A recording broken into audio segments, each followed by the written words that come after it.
In the last video, we encountered the origin of the Black Death carrying bacteria into Europe in 541 CE. We saw how the disease claimed millions of lives in Europe, Asia and the North African axis. In this series, we will see how lives were directly affected by the pandemic.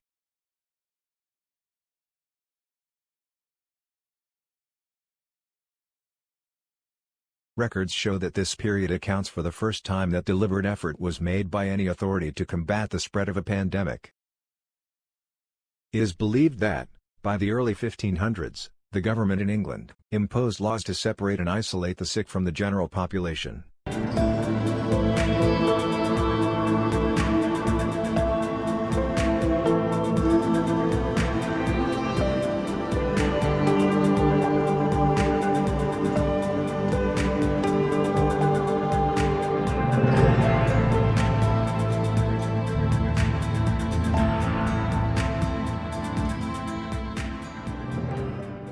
Under these new laws, families that had any of its members stricken by the plague, had their houses marked with a bale of hay. The general public identified such homes by the pole with hay strung to it, and pegged outside the family house. The law also made provisions for how such an infected family member could be identified, in the event that some necessities compelled such a member to mix with the public. By law, such a family member is compelled to carry a white pole when in public.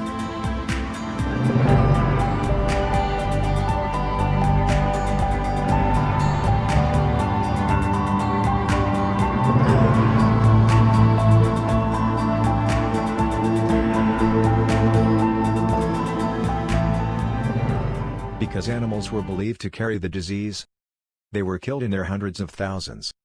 Even pets like cats and dogs were not spared in this massacre.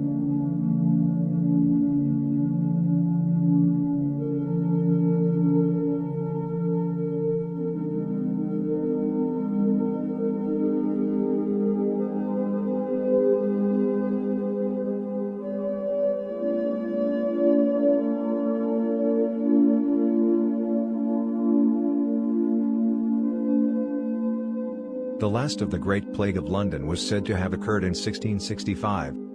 According to records, it was one of the worst. It is reported to have claimed over 100,000 Londoners in just 7 months.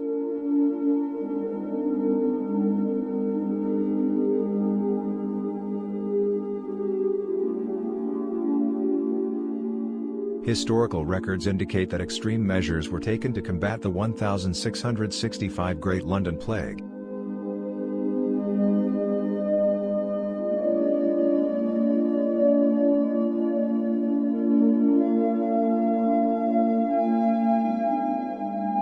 A blanket ban was placed on all public entertainment. All churches and worship centers were closed. Markets and schools remained shut.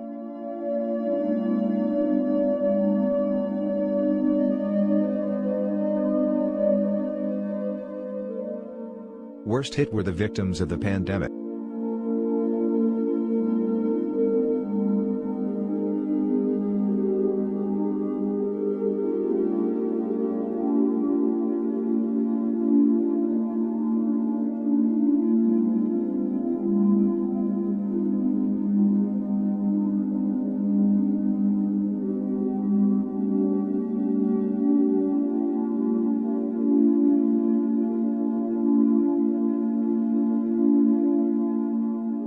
Red crosses were painted on the doors of victims.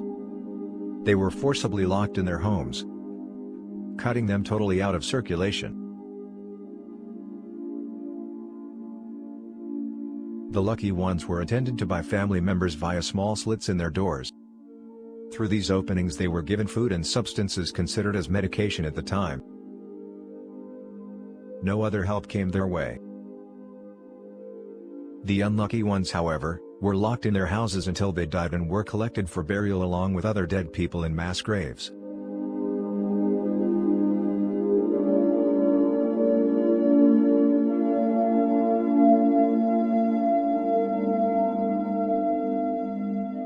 The fight against any pandemic can be so crude and unfeeling, because it does appear to be the only effective way to stem the spread of the disease.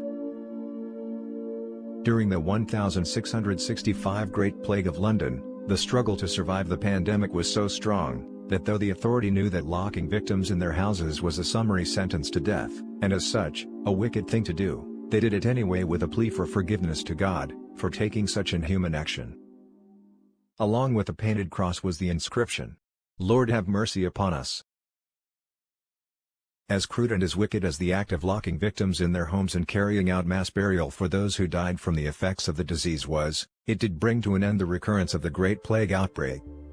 In the next video in the History of Pandemics series, we shall see how the ravaging effects of the smallpox pandemic brought about the birth of vaccines.